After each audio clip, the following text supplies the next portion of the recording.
David had always thought of it as something normal, something men just do.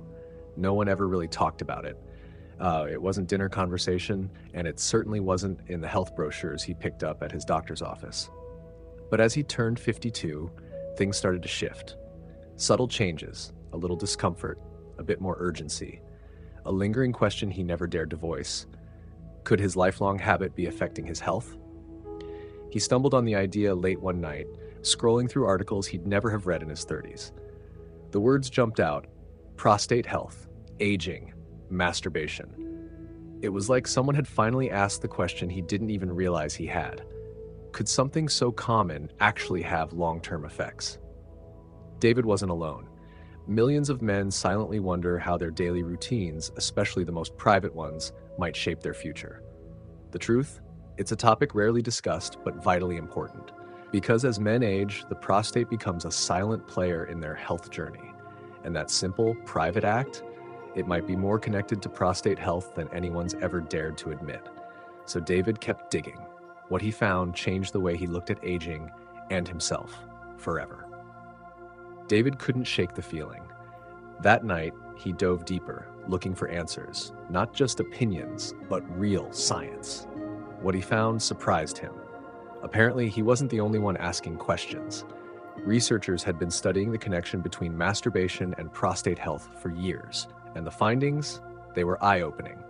He learned that the prostate isn't something men think about until something goes wrong, but it plays a critical role, producing the fluid that carries sperm and supporting reproductive health. As men age, this small gland tends to enlarge, sometimes leading to problems like discomfort, frequent urination, or worse. But here's where it got really interesting. Some studies suggested that regular ejaculation, whether through sex or masturbation, might actually help the prostate. The theory? That it helps flush out harmful substances that could build up and trigger inflammation or even cancer over time. David stared at the screen, trying to process what he was reading.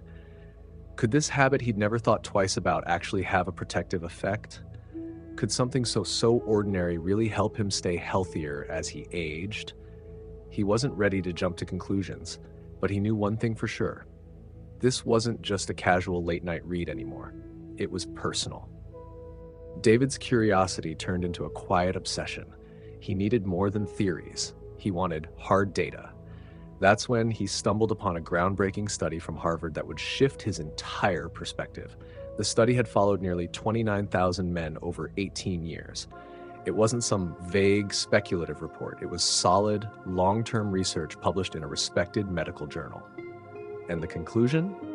Men who ejaculated 21 or more times a month had a 33% lower risk of developing prostate cancer compared to those who did it less frequently. David blinked. 21 times a month? That was more than he expected. But the numbers didn't lie. It wasn't about the act itself.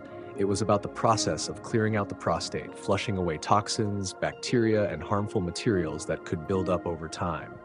It made sense in a way he hadn't considered before. Just like the rest of the body, the prostate seemed to benefit from regular maintenance. And ejaculation, something he once saw as trivial or even a little shameful with age, now appeared to be a natural, even necessary part of that maintenance. But there was still a nagging thought in the back of his mind. If some was good, could more be better? That's when things got complicated. Driven by the promising data, David began to wonder if increasing the frequency could offer even more protection.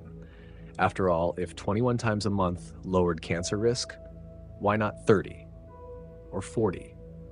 But the more he read, the more he realized that the answer wasn't that simple. Experts warned that while regular ejaculation could support prostate health, there was a fine line between healthy and excessive. Overdoing it wasn't just unhelpful, it could actually cause problems.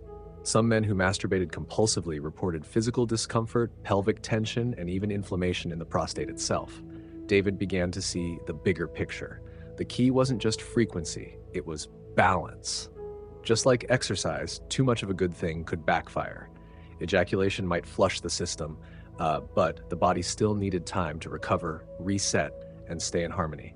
He thought back to times when he'd pushed himself too far, not just physically, but emotionally. The guilt, the fatigue, the emptiness afterward. Maybe that wasn't just in his head. Maybe his body had been trying to tell him something all along. David sat back, breathing slower, absorbing the irony. Something so personal, so instinctive, turned out to have rules, boundaries, and biological consequences. He wasn't just learning about prostate health anymore. He was learning how to listen to himself, perhaps for the first time in decades. One evening, while reading in the quiet of his living room, David came across a story that struck a little too close to home. It was about a man named Mark, 56, healthy, active, no major medical issues, who started experiencing strange pelvic pain and discomfort. Nothing alarming at first, just a dull ache that wouldn't quite go away. After weeks of trying to ignore it, Mark finally saw a doctor. The diagnosis? Mild prostatitis, likely triggered by excessive masturbation over several months. David paused. The symptoms sounded eerily familiar. Mark had believed he was doing something good for his health, staying regular, keeping things flushed. But in his eagerness to follow the advice he'd read, he'd crossed the line. The doctor explained that the prostate, like any other part of the body, could become irritated when overused. With a few lifestyle adjustments, some medical guidance, and cutting back on frequency, Mark's symptoms eventually disappeared. For David, it was a wake-up call. The science was real, but so were the limits. What helped in moderation could harm in excess. He wasn't looking for shortcuts anymore. He wanted the whole picture. It wasn't just about ejaculation. It was about caring for his body as a whole. That story wasn't just about Mark. It was about men like David, quietly navigating the balance between instinct and intention, and learning where true health really begins. David began to realize that prostate health wasn't about one habit or one solution. It was a puzzle, and ejaculation was just one piece. He started looking beyond the articles focused solely on sex or frequency. What he found was a whole world of advice he'd once ignored. Diet, exercise, hydration. It sounded basic, even boring, but the more he read, the more it made sense. Prostate health wasn't just about what you did in private. It was about how you lived your life every single day. He swapped out processed snacks for leafy greens and fresh tomatoes.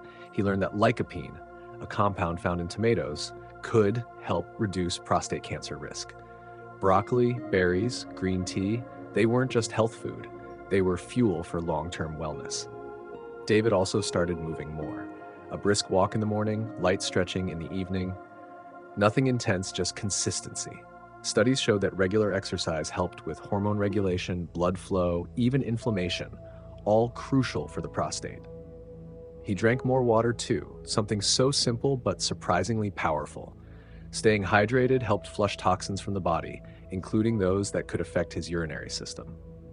For the first time in a long while, David felt like he was in control, not just reacting to aging, but actively shaping how he aged. He wasn't chasing youth, he was investing in longevity, and the results were starting to show not just in his body, but in his peace of mind.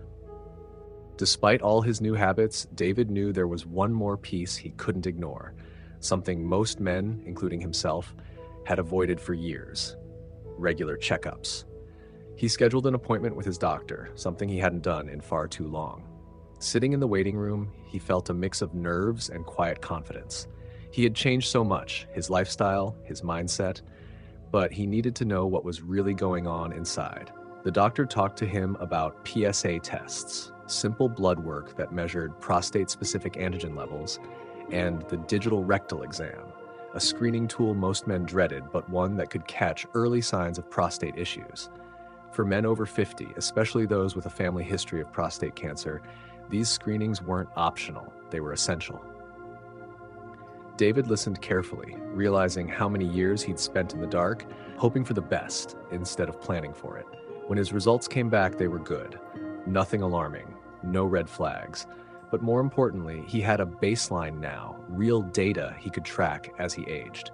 He walked out of that office lighter than when he walked in, not because everything was perfect, but because he was finally taking control. David understood now. Being proactive wasn't just about feeling better physically, it was about peace of mind. And sometimes the most powerful step you can take is simply showing up. A few months later, David found himself in a conversation he never imagined having with his younger brother, Chris.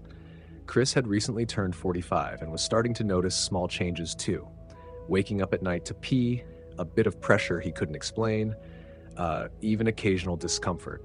He brushed it off like most guys do, chalking it up to stress or age. But David saw the signs, subtle as they were. Instead of lecturing, he shared his story, the research, the changes he'd made, and the wake-up call that led him to finally take his health seriously. Then, gently he asked, "Have you talked to a doctor yet?" Chris hesitated. "Not yet. Should I?" David nodded. "Don't wait until something feels wrong. It's better to catch things early, even if it's nothing." He also shared the symptoms to watch for: frequent or urgent urination, especially at night; painful urination or ejaculation, blood in the urine or semen, discomfort in the pelvic area. Things most men ignore, but shouldn't. What struck Chris most wasn't the symptoms, it was the way David talked about them. Calm, informed, not embarrassed or ashamed. For the first time, David realized that sharing what he'd learned wasn't just about helping himself. It was about breaking the silence for others too. Because when it comes to prostate health, staying quiet can be the most dangerous thing of all. That conversation with Chris lingered in David's mind for days. It made him realize how many men were silently carrying the same questions, the same fears, and how rare it was to talk about them openly. He started to see prostate health not just as a personal journey, but as part of a bigger conversation, one that needed to happen more often. The more he spoke up, the more he saw others open up too. Friends, coworkers, even his gym buddies started sharing their own concerns, asking questions they'd never voiced before. But David always came back to one core message: prostate health is a whole-body commitment. Yes, regular ejaculation could help, but it wasn't a magic solution.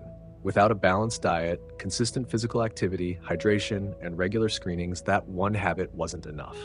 The real power came from combining all of it, small, sustainable actions that added up over time.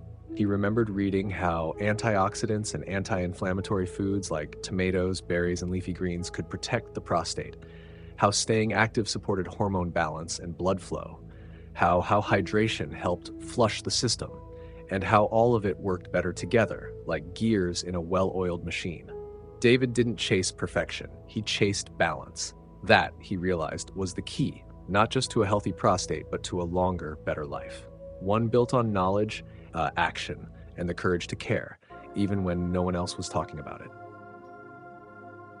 One morning, as David sipped his tea and flipped through the health section of a magazine, a bold headline caught his eye. "The Silent Killer: Why Early Detection Saves Lives." It hit him differently now. He wasn't the kind of man who used to think about cancer, let alone prostate cancer. But after everything he'd learned, he understood the stakes. Prostate issues often crept in without loud warnings. The early symptoms, mild discomfort, frequent urination, were easy to dismiss. Too easy. But the truth? Catching a problem early could be the difference between a routine treatment and a life-altering diagnosis. David now made his annual PSA test and digital rectal exam a priority, not because he was paranoid, but because he respected what was at risk. The screenings were quick, relatively painless, and gave him a powerful sense of control over his health. He started encouraging the men around him to do the same, his friends from college, his brother, even his son-in-law. He'd say, "It's not about fear, it's about being smart, about knowing before something becomes a problem." And as awkward as those conversations could be, they were worth it. Because for David, knowledge wasn't just power, it was protection. He knew that if something did show up on a test, early detection would give him options, choices, hope. He wouldn't be caught off guard. Now, with each checkup, he wasn't just checking a box, he was taking charge of his future. But even with all the right habits and regular checkups, David knew that listening to his body was just as important. He had come to understand that symptoms, even the smallest ones, were signals, not inconveniences to brush aside. A sudden ache in the lower pelvis, waking up twice in the night to urinate, a slight burn that wasn't there before. These were the whispers his body used before things turned into shouts. In the past, he might have ignored them, told himself it was nothing. But now he paid attention. Because symptoms like painful urination, blood in urine or semen, or discomfort during ejaculation weren't just random, they were red flags. They didn't always mean cancer, but they were never to be ignored. Conditions like BPH or prostatitis could cause them too, and while they weren't always life-threatening, they were life-disrupting if left untreated. David had made a quiet promise to himself. He wouldn't let embarrassment stand in the way of his health. If something felt off, he would call his doctor. No hesitation, no shame. He wanted to be there for his family, to age with strength, not fear, and that meant taking every signal seriously. For David, being a man wasn't about being silent. It was about being smart, caring enough about himself to act when something didn't feel right, because waiting, he'd learned, was the real danger. Now, as David looked back on his journey, he realized just how much had changed, not just in his habits, but in his mindset. What started as a late-night curiosity about masturbation and prostate health had evolved into a complete transformation in how he approached aging. He no longer saw health as something to deal with later or something that just happened to him. It was something he built, day by day, with every choice he made. Moderation had become his guiding principle, not just with masturbation, but with everything. He understood that while regular ejaculation could help flush the prostate and reduce the risk of certain conditions, it wasn't a cure-all. Too much could be harmful. Too little awareness could be worse. He'd found strength in routine, nourishing food, regular movement, hydration, and those checkups he once feared. They weren't chores anymore. They were acts of self-respect. And when his friends asked why he suddenly seemed more energetic, more focused, even more at peace, he didn't talk about some miracle supplement or secret hack. He talked about balance, about being honest with yourself, about showing up for your health before it forces you to. Because David knew now, aging well isn't about avoiding change. It's about embracing it, learning from it, and leading with awareness. His body had been speaking all along. He had finally learned how to listen.